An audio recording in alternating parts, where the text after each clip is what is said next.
Iran যুক্তরাষ্ট্র যুদ্ধের দামামা এখন আর কেবল সীমান্তে সীমাবদ্ধ নেই, বরং তা সরাসরি আঘাত হানছে সৌদি আরবের হৃৎপিণ্ডে।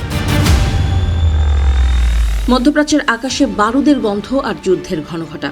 ইতিহাসের পাতায় প্রথমবারের মতো সৌদি আরব থেকে তাদের অত্যাবশ্যকীয় নয় এমন দূতাবাস কর্মীদের এবং তাদের পরিবারকে অবিলম্বে দেশ ছাড়ার নির্দেশ দিয়েছে ওয়াশিংটন।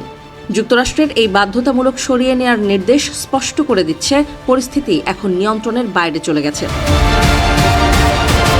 যুক্তরাষ্ট্র ও ইসরায়েলের যৌথ হামলার পর আর দমে থাকেনি ইরান।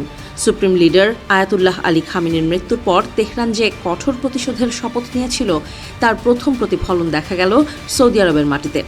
ইরানের ড্রোন হামলায় এখন প্রকম্পিত হচ্ছে রিয়াদ থেকে শুরু করে আল খারজ পর্যন্ত। সবচেয়ে চাঞ্চল্যকর খবরটি এসেছে রিয়াদের মার্কিন দূতাবাস থেকে। অত্যন্ত গোপনীয় সূত্রে জানা গেছে দূতাবাসের ভেতরে থাকা মার্কিন গোয়েন্দা সংস্থা CIA এর স্টেশনে সরাসরি আঘাত হেনেছে একটি ইরানি ড্রোন। যদিও ওয়াশিংটন আনুষ্ঠানিকভাবে এটি প্রকাশ করেনি, তবে ভেতরকার খবর বলছে হামলায় দূতাবাসের ছাদ ধসে পড়েছে এবং ধোঁয়ায় আচ্ছন্ন হয়ে গেছে পুরো চত্বর। মার্কিন প্রেসিডেন্ট ডোনাল্ড ট্রাম্প ইতোমধ্যেই হুঁশিয়ারি দিয়েছেন এই সংঘাত হয়তো কয়েক সপ্তাহ স্থায়ী হতে পারে।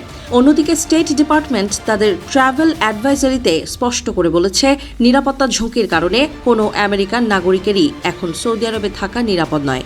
যারা আছেন তাদের দ্রুত আশ্রয়ে যাওয়ার নির্দেশ দেওয়া হয়েছে। সৌদি আরবের আল খারজ প্রদেশে নেমে এসেছে শোকের ছায়া। রবিবার সেখানে একটি প্রজেক্টাইল বা শক্তিশালী গোলার আঘাতে 2 জন প্রাণ হারিয়েছেন এবং 12 জন গুরুতর আহত হয়েছেন। শুধু সৌদি আরব নয়, কুয়েত এবং সংযুক্ত আরব আমিরাতের মার্কিন দূতাবাসগুলোতেও ড্রোন হামলার খবর পাওয়া যাচ্ছে।